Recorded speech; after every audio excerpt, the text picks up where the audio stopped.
hope that it.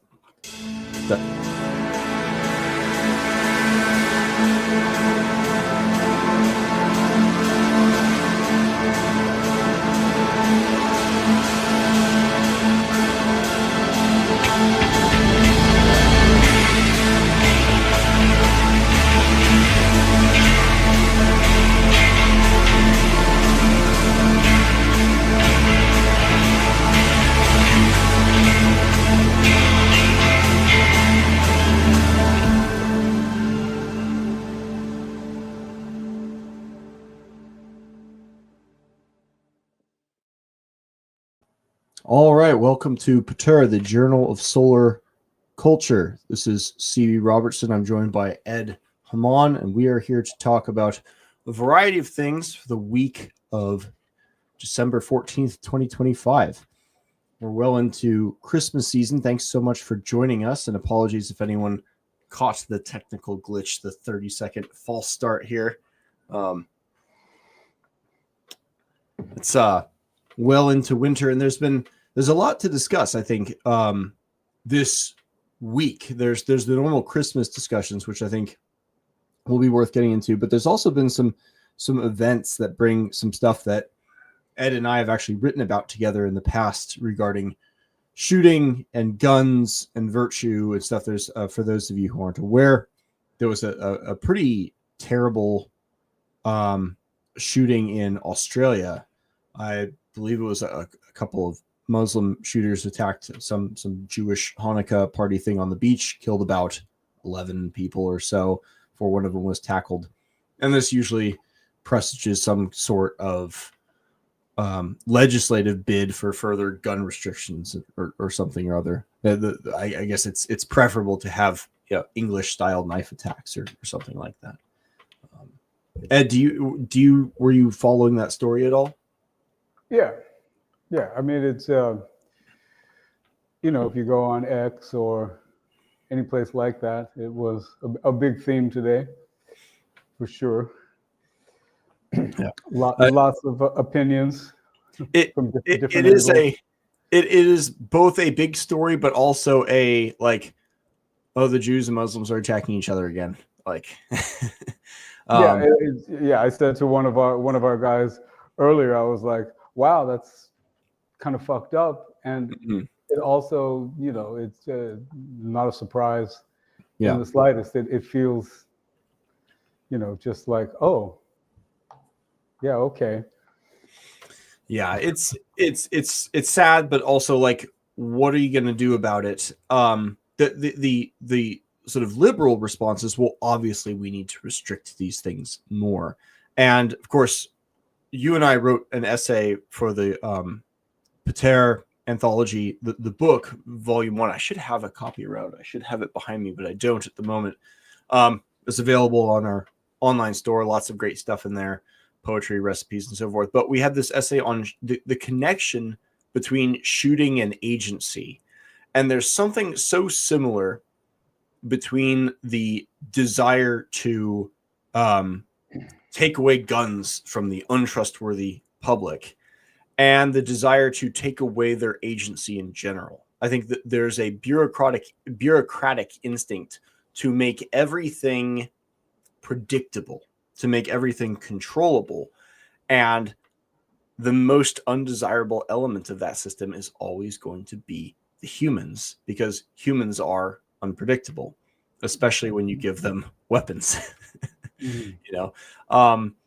But there's been an essay I started writing about 1.5 years, 2 years ago, and then I got about a third of the way through, and then I've taken a hiatus for a while. But because there's a lot of classical arguments that could be put together, connecting the right to own firearms and weapons of war to the right to vote, which is not just a sacred right, but is like the sign of legitimacy of the state infrastructure in the modern world. Like if you don't have a democracy, you're not even like a real government. So even non-democracies like the DPRK, the Democratic People's Republic of Korea, that's the north side for those of you who don't know, call themselves democratic even when they're not. And there's a connection there to agency that matters a lot. And imagine if every time, we accidentally voted in a bad candidate, and depending on which side of the aisle you're on, you'll think, oh, that's like every other time. Like, imagine if we got all like frenetic and we're like, well, we need to stop this democracy. We need to restrict people's voting rights in the way that people do with firearms. And there is something very similar there, because the state is nothing more than an amalgamation of guns, directed by ostensibly the will of the people. Yeah. And it's ridiculous, because I mean, it's the same argument. It's not, guns are involved, but it's not a result of guns. It's a result of something else. It's a result of the human being. And people can kill lots of people with vehicles. That happens fairly frequently. But the people, but it's an emotional appeal also. It's hearing or seeing a whole bunch of people, innocent people, you could say, being shot dead is, doesn't feel right. And it induces fear. And so, fear leads to emotions, and then it's like an emotional appeal. It's, yes. This scares me. It has to go away. And when the argument comes up of we need more gun control, what they really mean is all guns need to be taken away, because that would be the only solution. But then there will still be somebody, or there will still be a bureaucracy that has incredible access to guns, and then not just some people become victims, then an entire country can become a victim, right, as a result. Right, but you're not in a position to express your discontent anymore. Yeah, and the gun is agency, like we said, the ability to shoot, owning a firearm is a type of agency, and it maybe not be so related, but it does remind me a little bit, of the sort of early days of the United States. The idea of landowners, only landowners could vote, and that was because for a lot of reasons, but it's a type of skin in the game, and it's another type of agency that makes you more something. Yeah. More connected. There's skin in the game, and there's a shared interest. I actually part of me wants to pull up this essay I've been working on and read excerpts, because there's so much statistical nonsense, of course, that gets brought up. But there's a fascinating history there, and the land ownership has an interesting connection with this whole discussion by way of the English tradition of the yeoman. Now, the yeoman is sort of a byword for a longbowman in modern times. There's a Dr. Seuss book about bringing out the yeoman of the bowman, or whatever. But what the yeoman actually was in the feudal era was a low to middle class property owner. He was a property owner, and he often had servants of his own, but he wasn't an aristocrat, which is what the class that dominated the knight roster. Aristocrats had armor and horses and stuff, and the yeoman didn't have that, but they did have a longbow. And not only did they have a longbow, they were legally required to own a longbow, and they were required to train with it. And there's actually English codes. I think I could pull it up. Law that require them to own, depending on your wealth and depending on your land, you were required to own like a longbow and a sword and a hauberk, which is like a rudimentary kind of armor of sorts. And it was expected that you own these things because you might be required to use them. And this was not thought of as something to fight against a tyrannical government with. No. But it did have that potential. And that became a problem for the English king at one point when the yeoman did say, hey, you need to change this thing. And it changes the relationship between the ruler and the ruled, as does the vote. Yeah. You know, and even Niccolo Machiavelli, who is thought of as this sort of sociopathic, manipulative advisor. It's like, here's how to trick everybody to maintain power, and there are elements of that in his work, but he was a pragmatist and practical, and even Machiavelli advised that people not disarm a population. That's a line I should be able to find if I saved it here, but I did not. You would think that it was, there was an assumption that subject or citizen, was on the side of the collective understanding of being that society, and they would come to the aid of protecting that. So that leads to like, well, who should be a citizen? Right. And it was, and there's a responsibility that comes alongside that. And that's one of the great things, because I don't like to just focus on the tragedy. One of the incredible, extraordinary things about this story is this was a Muslim on Jew attack, but there was an Australian citizen, there's an ethnic Arab fruit vendor who happened to be nearby, and he charged out and tackled one of the gunmen and disarmed him and like threw him to the ground and took the gun, which is kind of cool. You should go find the video and watch it, because it's pretty badass to see him just wrestle it away. And there's the sort of inborn sort of heroic inclination that is going to be inside of a lot of men, but he also feels that patriotic citizen. Yeah, he also identity. Probably thinks of himself as Australian. Mm-hmm. Precisely. And that sense is lost when people get disarmed as well. It's like, oh, I guess I'm not like a, and that is the risk, I think, that people worry about when people get disenfranchised from the vote as well. There is a connection there.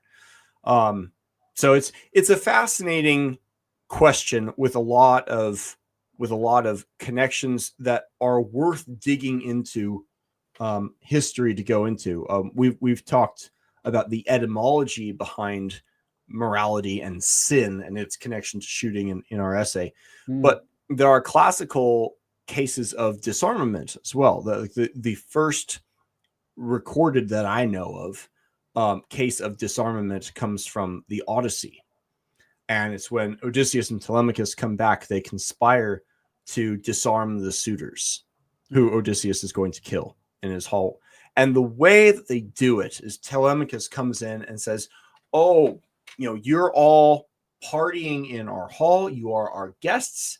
And when people get drunk, it is often that they fight, and it would be a shame. It would be bad xenia. We would be bad hosts to allow you, our guests, to be injured by each other. Let me take these from you. Yes. And it's the best of intentions as a layup, a setup for a slaughter, which is what happened. Now, does that mean that every government that wants to do that is motivated in the same way? No, not necessarily, probably not, but it is worth remembering that is the first case, the first written account that I know of, and there's an element of that at work. Now, there is another question of disarmament that we see in Plato, where it's right there at the beginning in book 1, where Socrates says, isn't it wrong isn't it unjust to give weapons back to someone who's not in their right mind? Which is essentially the same argument that Telemachus is making. So there's a nod to Homer in that question, but it's an appeal that hits many people, and it's one that applies to voting, because the capacity for violence, political power, drunkenness, and erotic lust are all grouped together in the book as appetitive pathologies, potentially, that need to be constrained and controlled. And no one suffers from these more than these politicians too, So Exactly. there's a question of who's to judge. And of course, Plato's answer is, well, the philosopher king, of course. But that turns out to be this very tricky recursive metaphor for the philosophical part of us, because there are unphilosophical parts of us, appetites and spirited feelings of anger and honor and stuff that we need to control within ourselves. And the whole thing breaks down when you try to apply it to a broader society. But the most dangerous thing of all is if you constrain someone so much that they don't even have the opportunity to get the experiences to learn and to express agency on their own. And then they become good only by habit, and they're set up like young Mormons for just a downfall into debauchery as soon as they turn 18.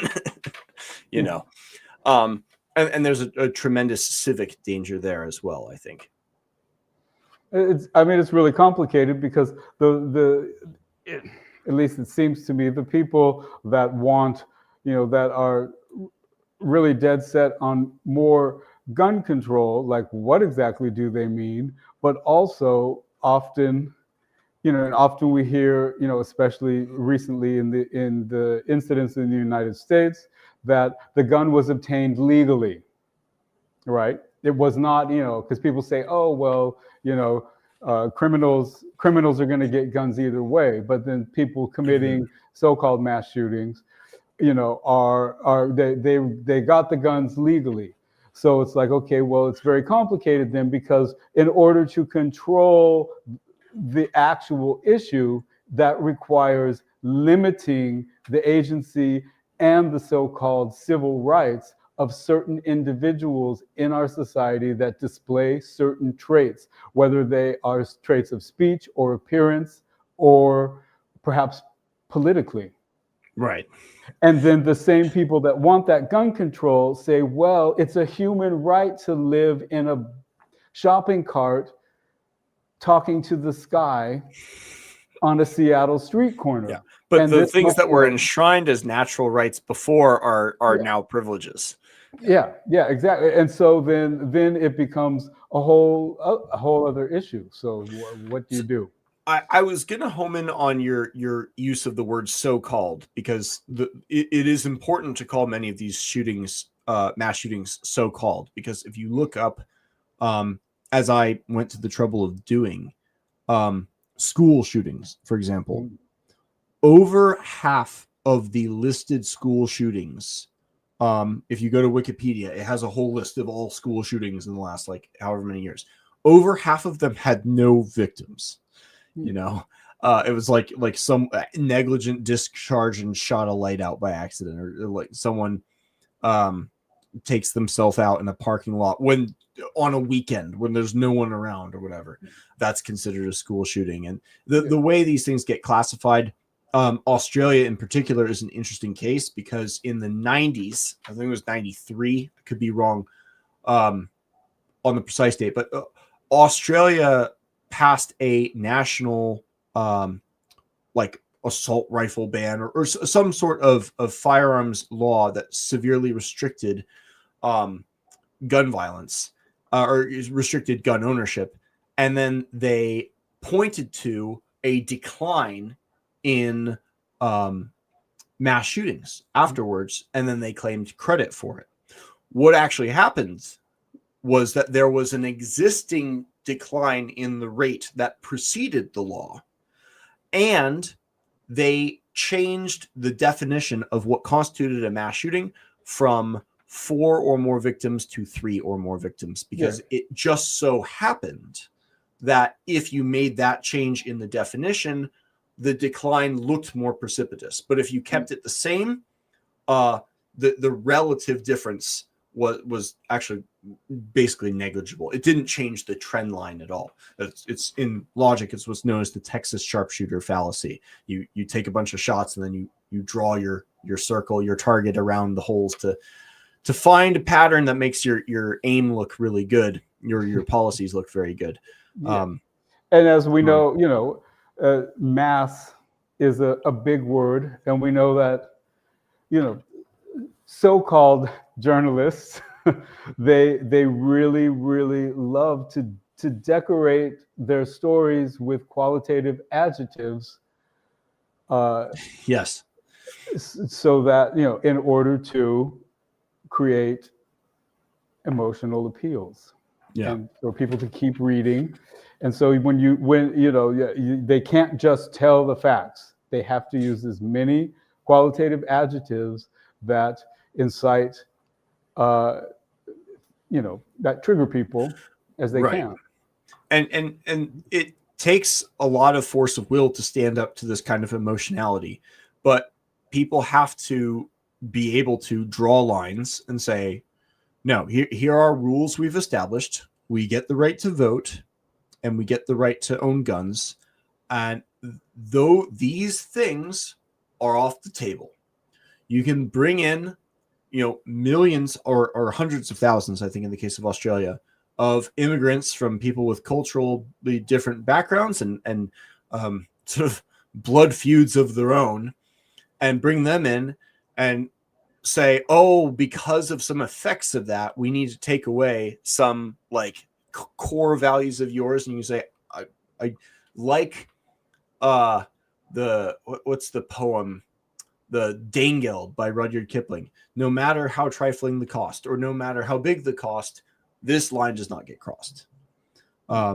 You find some other solution, maybe curbing that number of immigrants, for example. Maybe we could deport some of the violent ones for a change, instead of changing our entire society and shutting down Christmas fairs and putting up eco blocks on the street to block the trucks of religious adversarial intentions in Germany, for example. But it takes some backbone, and it takes some premeditation in your reasoning and in your arguments to stand up to that kind of emotionality. And I think that part of the tragedy of the loss of agency that's come with reliance on the state is people have given up a degree of the sense of, oh, it's on us to make this change. It's on us to protect these rights. It's on us to protect our civic culture. Someone else will do that for us. Fun Monkey, what's up? We are talking about the beach attack in Australia that happened earlier. Was it today? I think it was today, not yesterday. A pair of Muslim attackers went after some Hanukkah festival on the beach and killed 11 people. And so we've been talking about what in America we would call Second Amendment rights, but I think more broadly we would refer to as in terms of rights to self-defense and to the possession and ownership and bearing of arms, which is important, not just at a civic level, but at a personal virtue level. And Ed and I have been talking about an essay we wrote in relation to that. Yeah. And I also think, like the Second Amendment, and the Bill of Rights, at this point in time, messing with the Constitution, attempting to change it, is a very slippery slope in the place that we are in currently, and probably for a while to come. And it's it's been done in the past many times. There's been, amendments added, etc. But you brought up something where we are now, regardless of whether you're, what side of the so-called aisle you're on, it's slippery, because things could happen that nobody will want. And Right. It's like, go with it. It's very there are change points where it is very important to get things right. And it feels like we're on the cusp of one. That doesn't mean that everything in the Constitution is good. Maybe some of the additions were good. Maybe some of the additions are bad. And now we have a Constitution that needs to be fixed in the other direction, or, what have you. Maybe the advent of the internet requires some additions. Maybe the Third Amendment to the Fourth Amendment is no longer totally as applicable as it might have been before. Who knows? You can come up with all sorts of arguments. But there is one point of clarity that extends far beyond the gun question, but which you brought up earlier when you said these so-called civil rights. So much of the discussion of rights are confused on the grounds of the rights.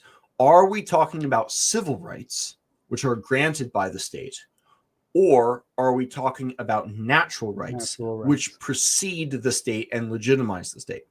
Yeah. Or, and this is, I feel extremely torn on this subject. I am agnostic, leaning into rights purely as a matter of tradition. Their rights might not be real at all. That's possible, and maybe this whole thing is dubious. And but the problem with civil rights, which is what has basically been in place in the United States since 1967, the Civil Rights Act was passed basically, and it fundamentally changed what the Constitution was about, very subtly.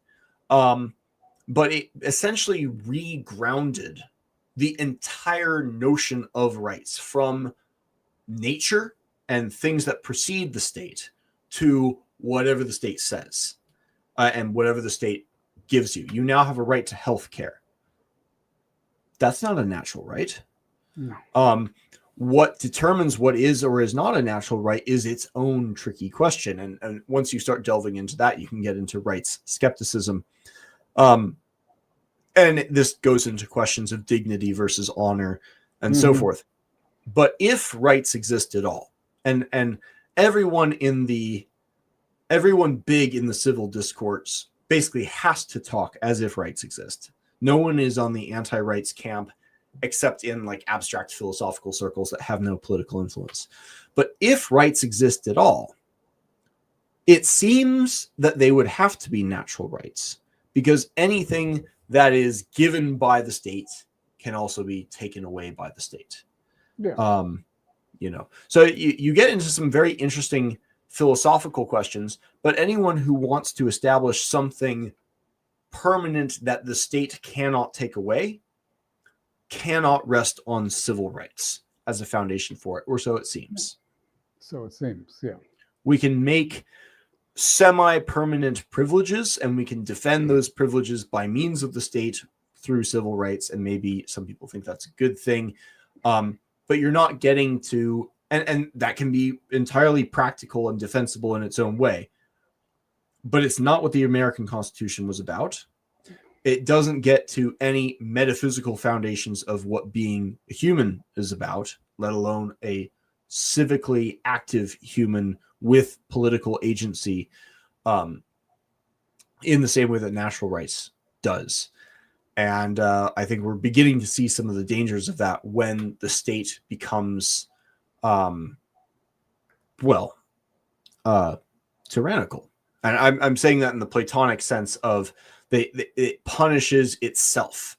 Plato has a line about the tyrannical man, the petty man, punishes his, strikes his own father, to get wealth from his father so he can pay for his drug addiction, basically. And in the same way that the true tyrant, the tyrannical leader, punishes his fatherland in the same way. Kramos says Chile is experiencing a Venezuelan migration crisis, and the elected candidate wants to expel 300,000 Venezuelans in 90 days. Well, that's ambitious. Yeah. Good luck. Funny Monkey says, do y'all think there will be a World War III? Do we think? What's going on in Gaza and Ukraine right now? We have proxy wars going on in like 6 different places. There's stuff going on in Cambodia and Thailand right now. There's always something going on in Africa, but it seems like there's more European involvement there. But bear in mind, like, war is closer to the default state of mankind than peace is. So whether or not these are a world war in the sense of World War I or World War II or not is, I mean, how many, like, by the time we get to like World War VII, like, are we going to stop calling them world wars? You know, and like 2130 rolls around, we're like, World War IX has been declared in like southern Argentina. It's okay. We're maybe closer to the same place we were in like the Middle Ages. It was like, okay, the Huns are invading these people, and the Italians can't figure out whether they're friends or enemies. Such has always been the case. And back to people shooting large numbers of people, and it seemed like what happened in Australia, it seems that it wasn't necessarily, I don't know what the word I'm looking for is, an Australian doing it, in the sense, like they were an Australian in their heart. We have the shootings here, they're a lot of them, it's American citizens, people that have, grown up in this culture. And so, like, what happened in Australia seems to be, and also, the machetes and the knives and things in Europe, it's a result of this sort of a migration of people that is not about, I want to become a German, I want to go live in Germany. Right. And we can imagine like similar kinds of violence coming here, and we could even get cases of, and some might even say this has already been a thing, we have rival immigrant populations coming over, and maybe you hear, I'm an American living in Minneapolis or somewhere, and Scott Adams ethnic Elbonians commit some horrific mass shooting against the slightly darker skinned and different religious inclined Elbonians of South Elbonia. And like, there's this blood feud coming on that doesn't have anything to do with us, but is on our soil. And we're like, great, we just brought this in because we didn't draw good lines. Like gangs of New York, the Italians and the Irish. But now we have large numbers of Italians and Irish that are well established all over the country, and certainly see themselves as Americans. And now that era is, sort of idealized and seen as some awesome thing. Well, gangs of New York is an interesting one because it's like, these are English Protestants versus Irish Catholics, and which is a prelude to next week, where we will be discussing Christianity or having a Christian on to discuss solar idealism. So tune in for that. It's going to be fun. But the conclusion is there's all this violence, there's all this gang fighting and these murders and so forth, because these two kinds of Christians hate each other. They're Christian white people, right? That hate each other. Yeah. But somewhere on the other side of that violence arose a new identity in an almost Hegelian dialectical fashion, where we end up with this, we bled together, now we're Americans. That's certainly not going to be true in Gaza. Okay. It's not going to be true in a lot of places, but you could imagine something like that being true in Ukraine. It's very contextual. It is very possible to imagine a Ukrainian and a Russian soldier meeting together in 2035 and shaking hands and be like, oh, I saw you on the front line, or, you know, whatever. And like, they're trying to kill each other then, but we're countrymen now, you know? And there's a lot of context is at play in terms of how these kinds of conflicts play out. But many groups that we consider to be tribal countrymen today hated each other in the past and did not think of themselves as tribal in the past. We think of Japan as a homogenous country today. Up until the Tokugawa era, they were warring tribes. I'm ethnically Scottish, at least partially. The Scottish clans were not friends, you know, through much of the time. But now we have this identity called Scotland. Again, this is not to say that like all groups can, you know, get along together, but intergroup conflict is also not the end of the world. Yeah, I mean, it's happened all throughout history. You know, there's right. You know, all the way back to Rig Veda. You know, there's the Battle of the 10 Kings, and it was an intersocietal conflict, and the goal was to unite. But it's, you know, it's just, I mean, one thing I'm not in my head is like the people are, you know, migrating around the world right now in these large numbers. You know, you could call it refugees, whatever it is, and it's like not to, you know, to sort of, I'm not laughing at like the horrible situations people are in, or because not everybody, you know, is sinister, but there are some people that are, and it's like, what do you, you know, it's, there has to be some sort of collective idea, you know. It's like I grew up, you know, I'm a little bit old, and I've known immigrant families and their second generation kids all throughout my life. And back in the day, everybody seemed to have gotten the memo. You know, it's like I'll take a rooftop Korean or Vietnamese Texan. You know, so many Vietnamese came after the Vietnam War because they had nowhere else to go, and they were in a dangerous place for themselves.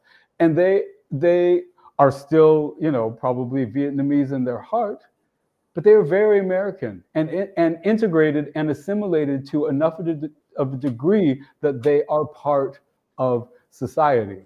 Yeah. Well, you know, here's where it gets very tricky, because there are countrymen who we would look upon as unvirtuous, but that doesn't make them not countrymen.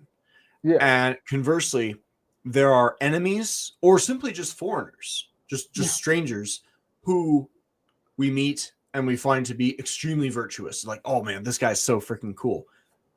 And the coolness does not make them countrymen. Yeah. And there's always this desire, I think, that many people have to sort of choose who they want their countrymen to be based purely upon virtue.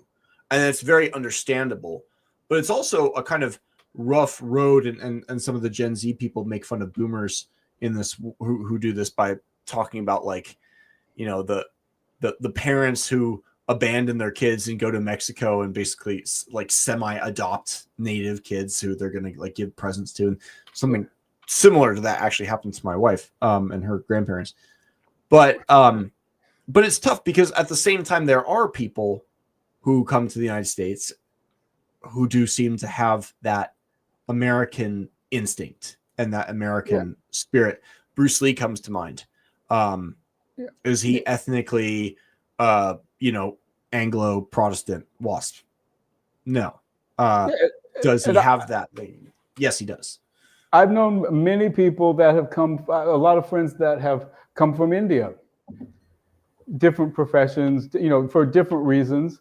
And they want to stay, and they've made it clear, like, I want to stay here because I feel more free here. I feel there is more order here, and this is where I want to be. I like it, you know. And I've also heard in the past, I've heard, you know, conversations with being at an Indian family's home where the mother has said, remember, we're Indian in this house and American when you walk out that door. And what that means is that, become part of what's going on around you, because this is where we're staying. This is where we're staying, and we want to be here. It's good for us, but we have to be, we have to also contribute. Like the whole thing with not, sometimes people are upset that they didn't learn their ancestral tongue because their parents didn't teach it to them, because their parents wanted them to do well. Well, it goes further than that. If you go back to the 40s and the 50s, the government created bureaucracies whose goal was to go out to the immigrant families who moved to the United States and say, this is how you're going to cut your food.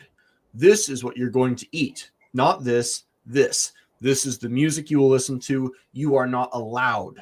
Not only are we not going to teach you, you are not allowed to speak your home tongue here. And a cultural assimilation was quite aggressive because it was understood how important this constellation of little features of culture are.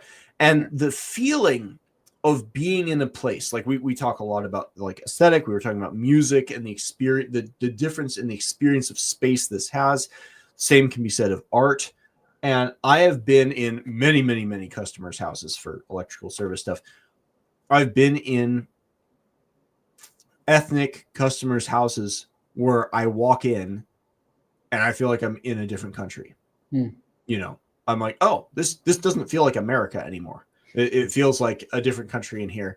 And that does project out, especially when those people own shops and things. Conversely, I've been in ethnic customers' houses that you walk in and I feel at home in this space. No, literally, it's not my house, but you know what I mean? Like this could be my friend from high school's house, and that difference in experience works its way into the public commons. And it's always changing. It's always negotiated. So it's a tricky sort of ship of Theseus problem. What is our national identity exactly? And I think a sort of forced reprogramming is a bit much, because it can actually happen organically. And also, Americans in general are very curious and open-minded and very, very interested in what someone might be bringing from somewhere else. Obviously, with food, Americans are obsessed with global food. Not as obsessed as Pierce Morgan. Well, he's dumb and stupid though. But it's like, it can happen organically as well, and especially with second generation kid. It's like at the gym that I go to, it's right near a very large university, and there is a whole global scene of people, at least as far as like skin tones, languages, and they're all just college gym bros. It doesn't matter where they came from. They're all and they're all talking alike. They're all just American kids. And this is where the conscientiousness of religion plays a really interesting role. There are in terms, because our national identity, is it merely descriptive, or is there a prescriptive aspirational component to it as well? And I think much of the past that we latch onto, which leftists will decry as fake or exaggerated or non-existent. You can point back to this sort of mountain man, rugged, frontiersman as the prototypical American who took wilderness and turned it into civilization. But he's not at home in civilization, so he finds a new frontier and he civilizes it. And it's like, that's the American spirit. And a leftist can be like, yeah, that was like, 10 guys. And most of the people in the past were actually much more normal and full of vices and problems and evil, just like everywhere else. It's a metaphor, though. And it's like, yes, It could be a like metaphor. you might be exaggerating the evil, leftists, but you might be directionally correct.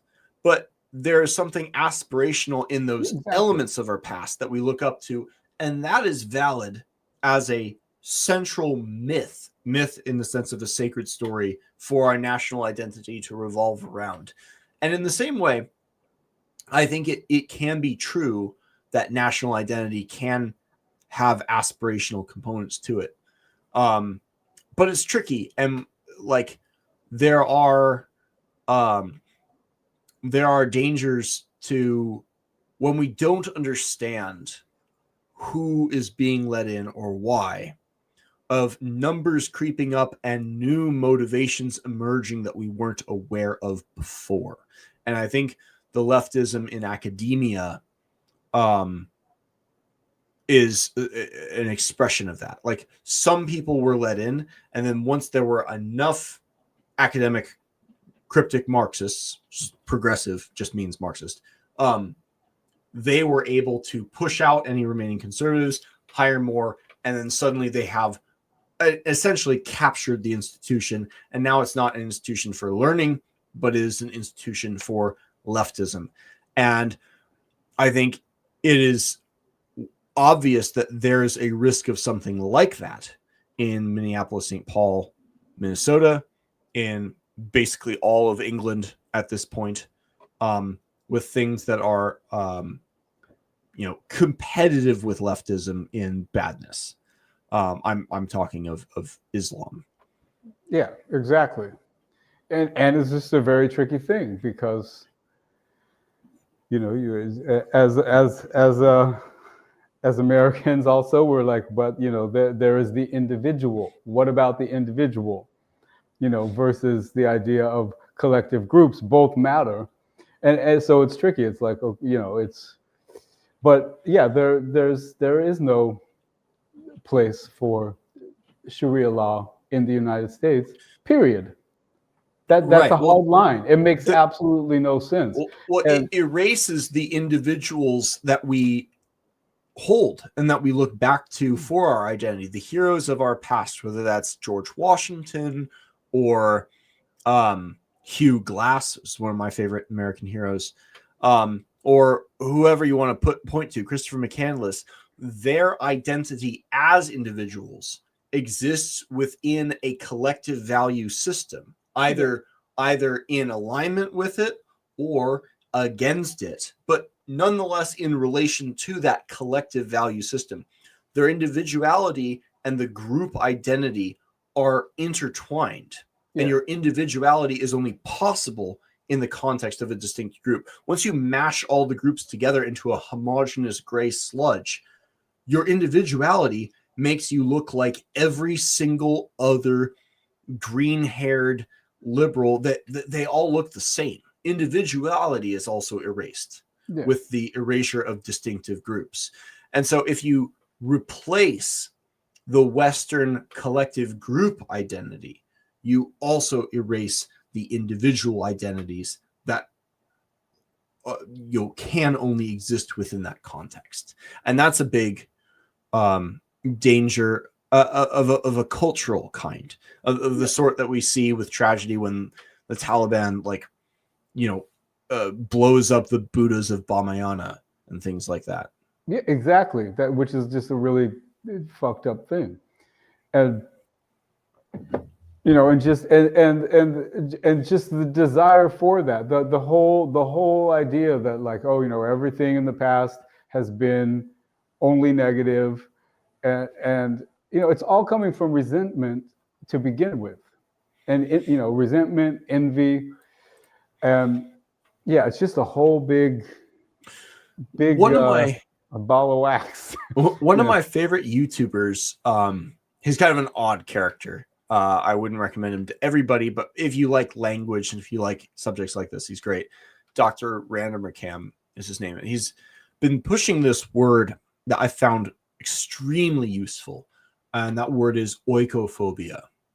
We're all familiar with xenophobia, the supposed irrational or hatred or fear of foreigners, etymologically related to xenia, which is the obligations that we have as hosts or guests in relation to foreigners. But oikophobia is an irrational fear or hatred of home and of the house. I hate And white people.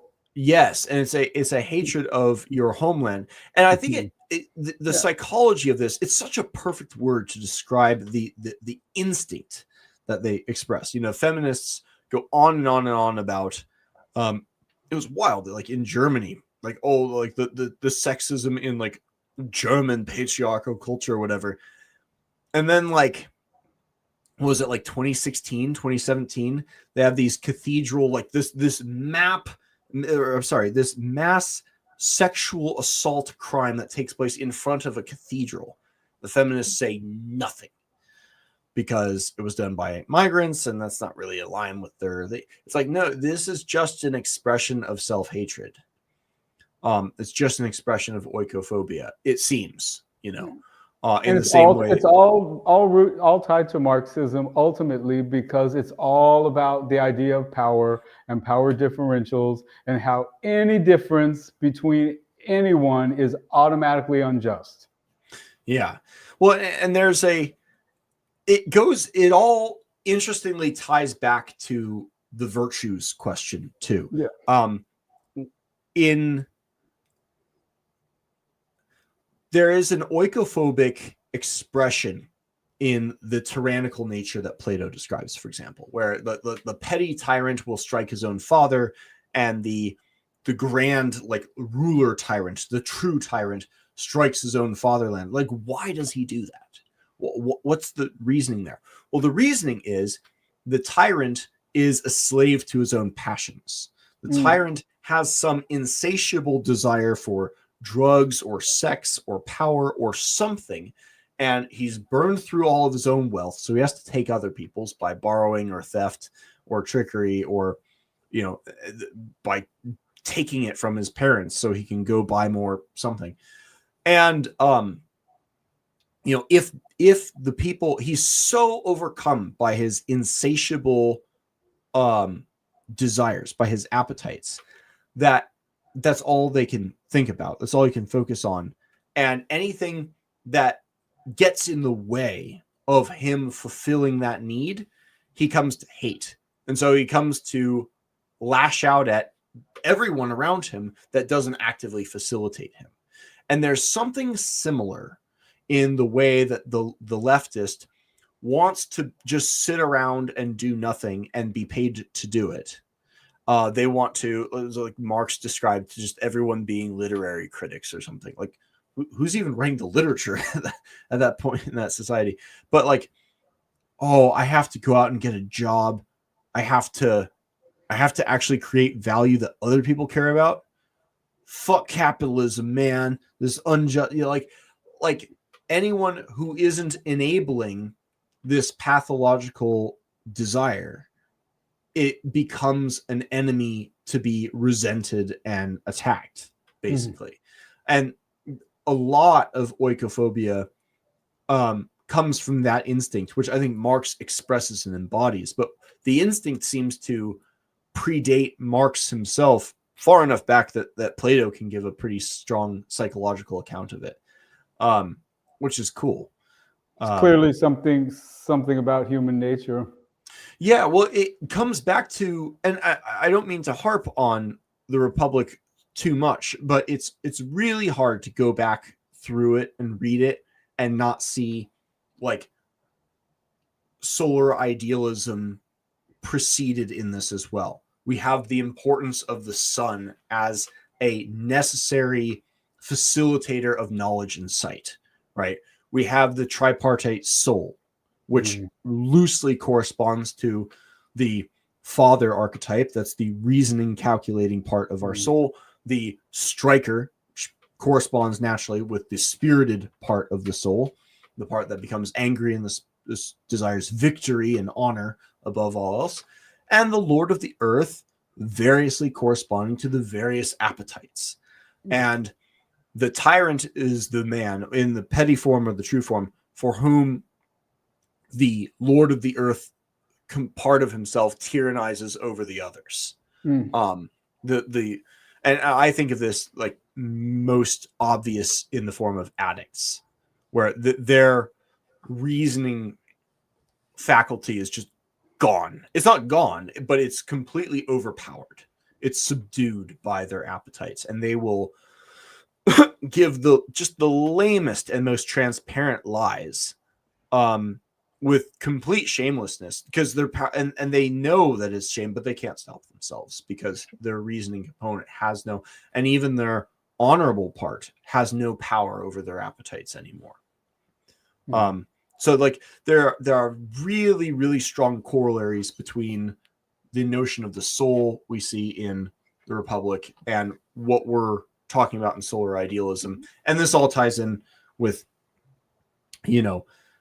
guns and stuff too. And it's not like everyone needs to be a gun guru, but like there are elements of yourself that it is good to train and it is good to develop.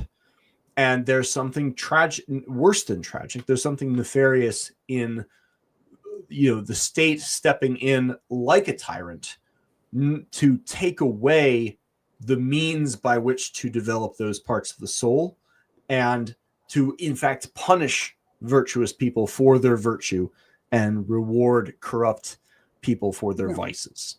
Yeah, and there's also, to train with firearms in the way that you can. I mean, as an American, it's like, it's something that we can do, but it's also pragmatic rather than utopic. And it's also because there is a reason for it. There is a pragmatic reason for it, and that is because it may be necessary. Well, it's also interesting that you bring up the phrase "as an American," because there's something core to the American identity in firearms as well. Well, and because you're most of the world isn't participating in that allowed. identity. Yeah. Yeah, it's a very, very special thing that most of the world does not have the ability to do because of their, the bureaucracy that is surrounding them. Yeah. Yeah, and it is funny. There are many, many reasons to own guns. Of course, the absolute genius Eugene Volokh, who I highly recommend. He's the Volokh conspiracy blogger, which has got taken over by the Wall Street Journal, if I remember correctly, has made the argument that there's not actually a legal distinction between self-defense and defense of the state from tyranny. They are essentially the same thing in legal kind. It's just self-protection, just on a smaller scale versus a larger scale. But that difference in scale is not a legal distinction, he argues. I think it's an interesting argument. I think maybe subject to some scrutiny, but I think the point is philosophically strong as well. If the city is like the man, and if the country is like the citizen, and it is good to participate in that culture as an American citizen as well. It'll be particularly fun to talk with Forrest Cooper about this. I hope we do, because he's far more of a gun guy than I am. Next week, and you're far more than I am. So I'm still learning. Forrest has learned most that there is to know about guns. He's been like a ranger and all this other cool stuff. Wow. So it'll be good. So we're at 58 minutes. It seems like a good place to start wrapping up. Thanks so much for listening, guys. We didn't really talk about Christmas and the Santa cult at all. We'll have to find the link to that essay. It's also in the essays in the Pater second journal, volume 2. And there was a previous with Jack and you talking about the Santa cult. In the older run of it's in the archives. Yes, Ian says bulldozers greater than guns. Well, if you armor it up well enough, yes. All these things are great. I will say, on the subject of things other than guns, I'm very pro gun, obviously. Some of the most dangerous people I know are not legally allowed to own guns because they're felons. I would not want them to be mad at me within 15 feet if they have a knife. There are many ways to develop this mentality, whether that's with a bulldozer and some welding equipment in a couple of years, or a drone, or just jujitsu, boxing, just regular martial arts. There's all kinds of ways to cultivate that martial capability in yourself, and a lot of it's just weight training. Learning to walk with confidence and awareness of what's happening without distraction. You can deflate a lot of situations. Yeah, but it is a funny comment. Yes, bulldozers. One man took on a whole city. Indeed. That's another American hero to discuss at another time at some point, I think. Anyways, guys, it seems like a good spot to wrap it up. Thank you so much for listening, and tune in next week, or we'll talk about Christianity and solar idealism through a critical Christian lens. Fun times. Oh, yeah. Stay solar. Thank you for watching or listening to the Journal of Solar Culture. Don't forget to hit like and subscribe, and leave us a comment. The first volume of our journal is available in paperback and now, finally, on Kindle. Pick it up in our store or on Amazon.